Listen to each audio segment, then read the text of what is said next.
एक मुलाकात ऐसी शख्सियतों के साथ जिन्होंने दिया है अपने जीवन को एक नया मुकाम। रूबरू कराएंगे ऐसी कुछ हस्तियों के साथ एक खास शख्सियत के साथ मुलाकात जयदेव पटेल के साथ नंबर 1 इंडिया न्यूज पर। नमस्कार व्यूअर्स, मैं जयदेव पटेल और आप देख रहे हैं नंबर 1 इंडिया न्यूज। आपका एक बार फिर स्वागत है एक खास शख्सियत के साथ मुलाकात प्रोग्राम में। आज हमारे साथ खास मेहमान है Maulana Azad national Urdu university MANUU के पूर्व चांसलर फिरोज बख्त अहमद। फिरोज जी, आपका बहुत बहुत स्वागत है आज हमारे प्रोग्राम में। फिरोज जी, आपसे हमारा पहला सवाल है कि मदरसे के सर्वे पर देश में महाभारत क्यों और सर्वे से मुस्लिम समुदाय को आपत्ति क्यों?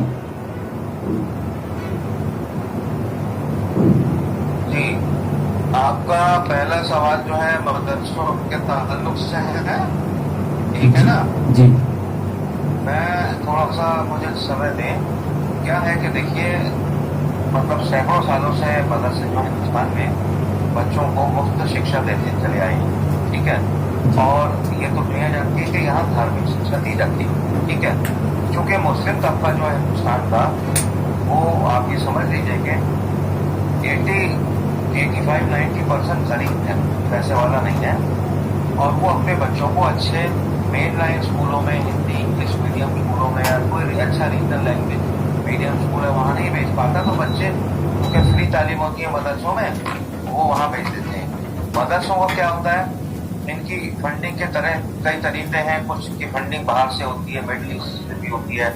कुछ की फंडिंग जो है लोकल जो कम्युनिटी है वो करती है। गेहूं की बोरी दे दी, चावल की बोरी दे दी, नून तेल मसाला दालें इनकी बोरियां दे दी, उससे इनका काम चल जाता है, ठीक है। और बहुत से मदरसे बड़े कम बजट पे, शू स्ट्रिंग बजट जिसको बोलते हैं, उस पे चलते हैं।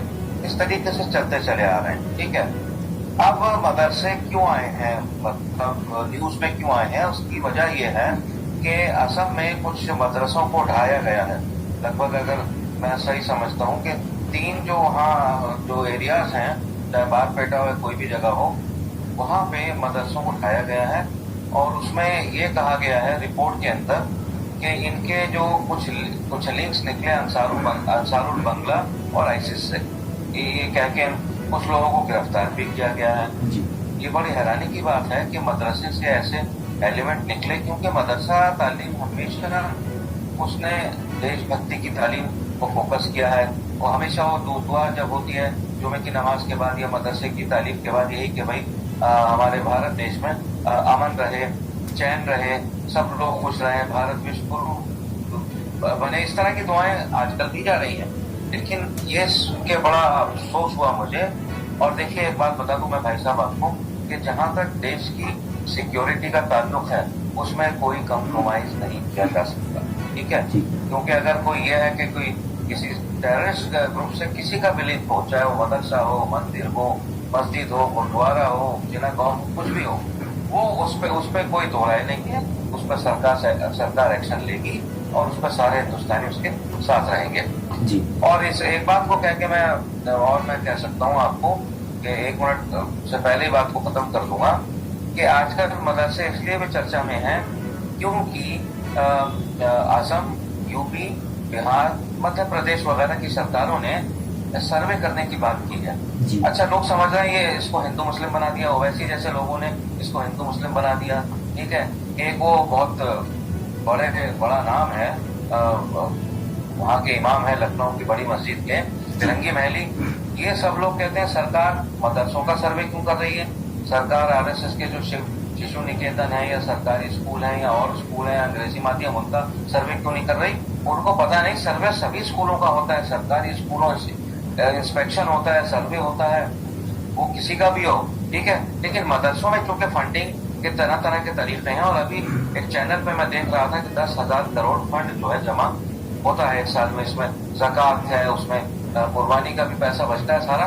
तो ये इन बच्चों पे तो लगता नहीं दिखाई देता हमको। ना इनको अच्छा खाना दिया जाता है, ना इनको अच्छे कपड़े दिए जाते हैं, ना इनको किताब, कलम, पेंसिल, बस्ता और घड़ी, ये सारी चीजें। ये मदरसे के बच्चे को देख के आंखों में आंसू आ जाते हैं। तो 10,000 करोड़ का जो फंड जमा होता है तो आ जाता है, हम क्या कह सकते हैं, कौन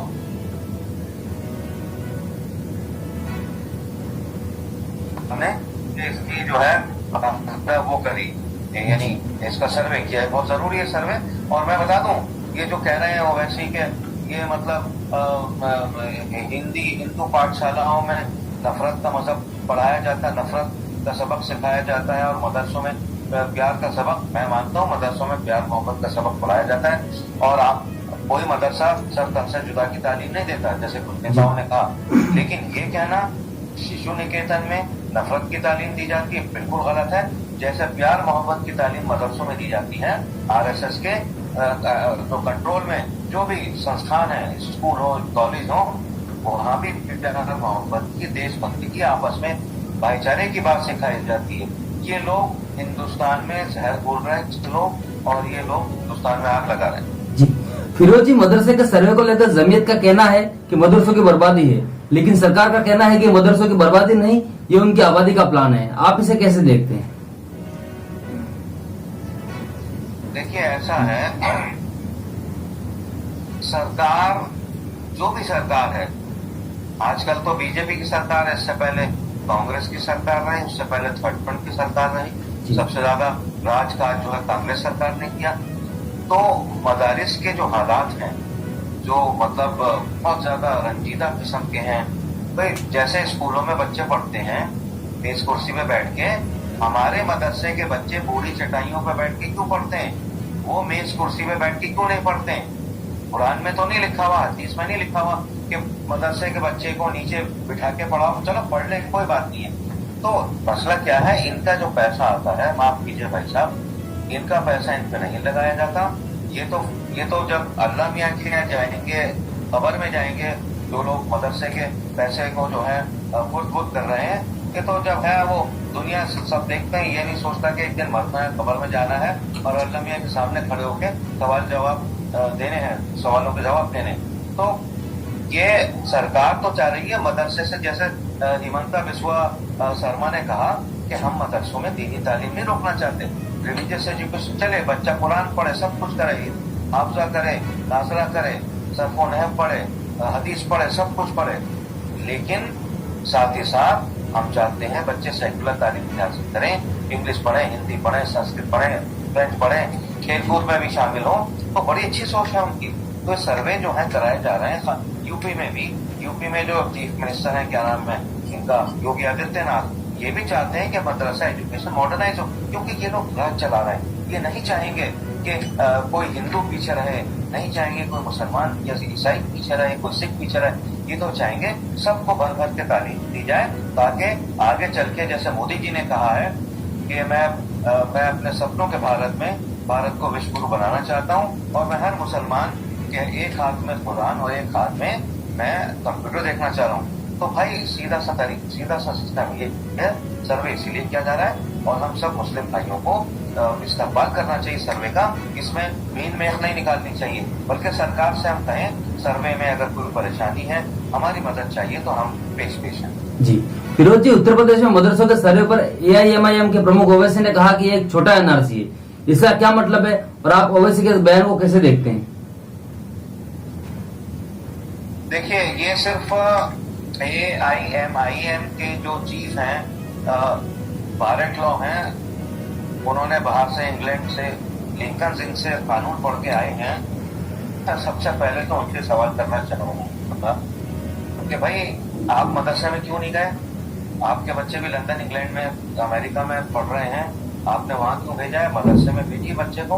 आप मदरसे को इतना अच्छा कर दीजिए ओवैसी भाई, मैं आपके पाँव धो के पीऊंगा ओवैसी साहब। अगर आप मदरसे को हार्वर्ड यूनिवर्सिटी की तरह बनाते हैं, सेंट कोलंबस स्कूल की तरह, संस्कृति स्कूल की तरह, वॉटबर्न आइलैंड स्कूल की तरह बना दे, मॉडर्न स्कूल की तरह बना दे, तो मैं वाकई में रोजाना आपके पाँव धो के पीऊंगा। वजह इसलिए कि आप कटाक्ष करें, सरकार में कहेंगे जी ये छोटा है सर्विस। अरे क्या प्रूफ है आपके पास?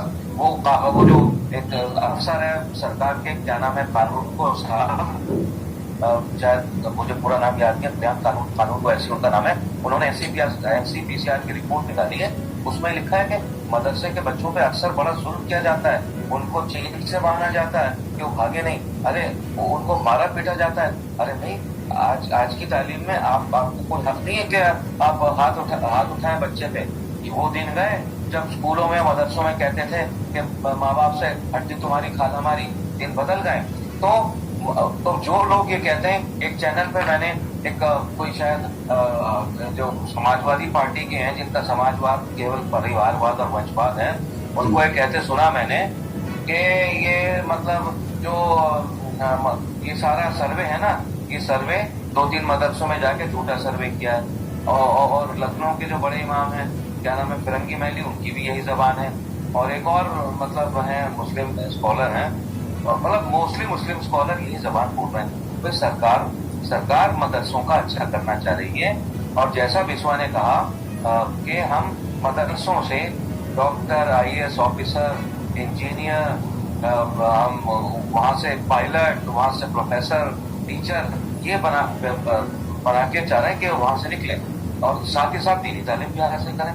सब बाबा का आवाज बिगाड़ रखा है। और मैं आपको बताऊं, अगर ये ऑर्डर सर्वे का देखिए, सारे मदरसों के सर्वे सऊदी अरब में होते हैं, ईरान में होते हैं, अफगानिस्तान में, पाकिस्तान में, मलेशिया, इंडोनेशिया में होते हैं। सब जगह सर्वे होते हैं। सर्वे इसलिए होते हैं कि बच्चों की सही तालीम हो रही है। सिलेबस, यहाँ तो कोई सेंट्रल मदरसा या अथॉरिटी है ही नहीं कि भाई सिलेबस पूरा हो गया। और मदरसे के बच्चे का माफ कीजिए, उनको ना English, Hindi, physics, chemistry, science, खेलकूद सब में जो है तालीम देनी चाहिए।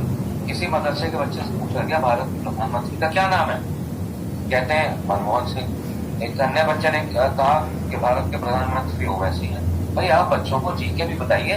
ये बच्चे का नॉलेज, इनका देखिए, ये मदरसे के बच्चे बड़े ज़हीन होते हैं, बड़े होशियार होते हैं। कुरान जैसा ग्रंथ, 1000 पृष्ठ का ग्रंथ, हमें तो चंद आयतें याद हैं, लेकिन ये बच्चे 1000 पृष्ठ का ग्रंथ बगैर जेर जबर और पेश के फर्क के ये अपने सीने में उतार लेते हैं। क्या दिमाग है। ये अल्लाह मियाँ की तरफ से होता है। उन बच्चों को अल्लाह मियाँ पावर देता है, ठीक है, कि तो इन बच्चों का ये नॉलेज, ये ज्ञान है, इसको टैप करना चाहिए। अब ये बच्चे बाहर निकलते हैं, बसों के नंबर नहीं पढ़ पाते हैं बेचारे। ये रेलवे स्टेशन में कहीं जा रहे हैं, अरे कौन सा स्टेशन हो गया पूछते हैं, जिसको हिंदी आती है, अंग्रेजी। तो ये बच्चों को सारी तालीम देनी चाहिए। और जब ये बच्चे दीनी तालीम से भी आरास्ता होंगे, इंग्लिश, हिंदी और केमिस्ट्री, फिजिक्स और जोग्राफिया और कंप्यूटर की तालीम से आरास्ता होंगे, खेल कूद में भी इनका सिस्टम रखा जाएगा, तो बच्चे भागेंगे नहीं मदरसे। जैसे वो कहते हैं ना दिल्ली के चीफ मिनिस्टर, हैप्पीनेस स्कूल। अरे कोई हैप्पीनेस स्कूल नहीं बनाया, वो अनहैप्पी स्कूल सारे बना दिए उन्होंने, एक आध को छोड़ के। और फिर वो छपवाते रहते हैं कहाँ अपने वहाँ के अमेरिका के अखबारों में, दो अखबारों में बिल्कुल एक आर्टिकल आ गया। सही मानों में इन मदरसों को, इनको बच्चों को बेस कुर्सी पर बैठ के पढ़ना चाहिए, पूरी चटाइयों पर बैठ के नहीं पढ़ना चाहिए। और इनके लिए खेल कूद का इंतजाम हो, ताकि बच्चे मदरसे से भागे नहीं, उनको तीर से ना भागत। जी फिरोज जी, मदरसे को लेकर एक आम आदमी के अंदर एक धारणा है, या ये कहें कि इससे धारणा पहले बनाई गई हो कि मदरसे में तो कट्टरपंथी की बात होती है, मदरसों में तो कट्टरपंथी पैदा किए जाते हैं। इस सोच को आप लोग कैसे बदलेंगे? हाँ देखिए, ये सोच भी बड़ी प्रेवलेंट है। इस सोच को लेके के रहमान खान ने भी एक दफा सर्वे किया था, कई सर्वे उन्होंने किए, कुछ उनमें खास निकला नहीं। उन्होंने वक्फ बोर्ड का भी सर्वे किया। ये कहना कि मदरसों में कट्टरता की शिक्षा दी जाती है, ऐसा नहीं है, ठीक है। कुछ किताबें उन पे ऑब्जेक्शन थी कि भाई ये किताबें पढ़ाई जाती हैं, इसमें जो है ये कहा जाता है कि भाई, जैसा कहने में कई लोगों ने कहा कि हम सबसे सुपीरियर हैं, इस्लाम सबसे अच्छा मजहब है। ये अगर ऐसा है तो ठीक नहीं है। अगर आपको ये साबित करना है कि इस्लाम सबसे अच्छा मजहब है, तो जबान से नहीं, आप अपने किरदार से, अपने एक्शन से। क्योंकि देखिए, सामने वाला जो हिंदू, सिख, ईसाई है, वो हमारे किरदार को देख के, हमारे एक्शन को देख के हमें जांचेगा, कहेगा कि इस्लाम अच्छा है, खराब है, ठीक है। अगर कोई लड़का, मिसगाइडेड भटका हुआ लड़का, ठीक है, ग्लासगो एयरपोर्ट में बारूद से भरी हुई कार लेके एयरपोर्ट में उसको, एयरपोर्ट को सारा तबाह कर दे, तो ये तो नहीं है। तो लोग कहेंगे मुसलमान बुरे होते हैं, ये तो आतंकवादी होते हैं। मैं बवांगे दहल ये बात सफाई से कहना चाहूंगा, किसी बड़े नेता ने, देश के बड़े नेता ने ये कहा कि मदारिस में सर तन से जुदा की बात पढ़ाई जाती है, हरगिज़ नहीं। किसी मदरसे में ये नहीं पढ़ाया जाता कि हुजूर की अगर आहानत की जाए, prophet Muhammad peace be upon him, कि आहानत रसूल की एक ही सजा, सर तन से जुदा। किसी मदरसे में नहीं पढ़ाया जाए, लेकिन नारे लग रहे हैं, ठीक है। ओवैसी साहब के स्टेट में और शहर में हैदराबाद में नारे लगे, डोडा कश्मीर में नारे लगे कि भाई आनत रसूल की मुस्ताद रसूल की एक ही सदा, सल्तन से जुदा। और एक बात बता दूं, अगर prophet Mohammad peace be upon him आप जिंदा होते फौरन कहते खत्म करो इस नारे को, क्या ये बकवास लगा रखी है, मैं इस चीज को एग्री नहीं करता, और वो जिंदा होते तो आज वो नूपुर शर्मा को भी माफ कर देते कि चलो तुमने गलती की है, गलत अंदाज से वो तुमने पढ़ा है, जो भी हदीस है हम माफ करते। आपका तो उसूल ये था, आपको कत्ल भी करने आता था, कातिल भी आपका आया तो आपने उसे माफ कर दिया। देखो तुम भटक रहे हो, मैं अल्लाह से तुम्हारे लिए दुआ मांगता हूँ नेकी की, तुम्हें नेकी के रास्ते पे चला। लोगों ने उनको पत्थर मारे, prophet Mohammad peace be upon him, लाठियां छड़ियां मारी, फिर भी आपने रेकोशे नहीं किया, जवाब नहीं दिया। हमारा तो किरदार ऐसा है हुजूर का, और आपने उस किरदार को, मतलब हम में से कुछ लोगों ने, फ्रिंज माइनॉरिटी ऐसी है, ज्यादातर मुसलमान राष्ट्रवादी, देशभक्त, नेशनलिस्ट, पेट्रियोटिक है, संस्कारी है, आप समझ रहे हैं मेरी बात जी। तो इसको उल्टा कर दिया कुछ लोगों ने जी। फिरोज जी, आपसे मेरा क्लोजिंग क्वेश्चन है कि देश में लव जिहाद के मामले तेजी से बढ़ रहे हैं, जिससे मुस्लिम लड़का हिंदू नाम रखकर हिंदू लड़की को अपने प्यार के जाल में फंसाता है, और अगर हिंदू लड़की अगर उसके लड़के की बात नहीं मानती है तो उस पर तेजाब फेंक दिया जाता है या फिर उसे जला दिया जाता है, और अगर लड़की मान लेती है तो जबरन उसका धर्म परिवर्तन करवाया जाता है। इस पर मेरा सवाल है कि देश में बढ़ रहे लव जिहाद के मामलों को कैसे रोका जाएगा, और मुस्लिम समुदाय द्वारा इसके लिए किस तरह कदम उठाए जा रहे हैं या उठाने की जरूरत है? भाईजान, ये जो लव जिहाद का आपने सवाल किया है, ये बड़ा सेंसिटिव सवाल है, और मैं समझता हूँ कि जो मदरसों पे जितने सवाल किए हैं उन सबके बराबर का सवाल है, बहुत सेंसिटिव है। देखिए क्या है, हमने अंग्रेजी में कहावत पढ़ी है, आपने भी पढ़ी होगी, everything is fair in love and war, ठीक है, ये कहा जाता है और ये ठीक भी है, सब चीज उसमें चलती है। तो अगर किसी हिंदू लड़की ने मुसलमान से शादी कर ली, या हिंदू लड़के ने मुस्लिम लड़की से शादी कर ली, ये मामला इसको मुआशे का है, ये मुआशे का है, इसमें किसी का कंट्रोल नहीं होता, किसी हिंदू मजहब का या मुसलमान या इस्लाम या क्रिश्चियनिटी किसी का वो नहीं होता। कर ली शादी कर ली, उसको फिर मेन चीज है अगर शादी कर ली उसको निभाना चाहिए। अब इसमें हो क्या रहा है, देखिए मसला कहाँ होता है। अभी शायद एक जो है गैर मुस्लिम बच्ची को शायद उसका कत्ल करके पेड़ से लाश लटका दी गई। ये चीजें जो है ये बिल्कुल जानवर भी नहीं होते, मैं क्या कहूँ, शैतानी चीजें हैं ये जो करता है वो, मैं कहता हूँ भले नाम से मुसलमान हो, लेकिन मैं उसको तस्लीम नहीं करूंगा कि ऐसा काम मुसलमान कोई करे, लेकिन फिर भी नाम से मुसलमान है, लोग कहेंगे मुसलमान ने ये किया। देखिए अगर किसी, ज्यादातर जो लव जिहाद है वो बेस्ड है हिंदू लड़की मुस्लिम लड़के की शादी, वाकई शादी करते हैं, कहाँ करते हैं, उसके बाद शादी हो जाती है, और जब 4 दिन की चांदी खत्म हो जाती है, खत्म हो जाता है, फिर उसको लड़के को वो कहते हैं तुम मुसलमान बन जाओ, कन्वर्ट हो जाओ। ये गलत है, सब अपने आप कन्वर्ट हो जाए ठीक है अपनी मर्जी से, लेकिन सारी उम्र वो 20-25 साल हिंदू वैदिक संस्कारों में पली बड़ी है, एकदम से नहीं वो कन्वर्ट होगी, उसको ऐसा टाइम दें, या फिर कन्वर्ट ना करें। आप मुसलमान है, अच्छा है, ठीक है, आप मुर्तिद हैं कि आपने हिंदू लड़की से शादी करी, उसको कन्वर्ट नहीं किया, या अल्लाह पे छोड़ दें, इसके जज हम और आप नहीं है, ठीक है। तो ये जो लव जिहाद का है, इसमें और इस्लाम में कहा गया ला इकराह फिद्दीन, यानी दीन के मामले में कोई जबरदस्ती नहीं। आप हिंदू लड़की को लाए हो, उसको रचाओ बसाओ, उसको थोड़ा सा आदत डालो कि भाई नया उसमें निकल के आइए, आप उसको गोश्त खा, हो सकता है वो शाकाहारी हो, आपको अंडा खा, ये चीजें नहीं। मैं कहता हूँ ज्यादातर जो इस तरह की शादियां इसको मुआशरे की लव जिहाद की टूटी हैं, बर्बाद हुए हैं, घर फूके हैं। अगर आप शादी कर रहे हैं, हिंदू लड़का मुस्लिम लड़की से शादी कर रहा है, अभी एक केस और हुआ था कि वो मुस्लिम लड़की ने हिंदू लड़के से शादी कर ली थी, साउथ इंडिया का केस है, उसके भाई ने आके पब्लिक उसमें मतलब दिन दहाड़े उसका कत्ल कर दिया, मोटरसाइकिल पे बैठे हुए जा रहे थे मियाँ बीवी, लड़की मुस्लिम की लड़का है। अरे इन चीजों से बचना चाहिए, ये इस तरह के केस हो, मजहब को दूर रखो, और बाद में फैमिली अच्छी से अपने जो है फैमिली को बचाओ बसाओ, ये तरीका है जी। फिरोज, आपने नमो इंडियंस के समय निकाला, उसके लिए आपका बहुत बहुत धन्यवाद।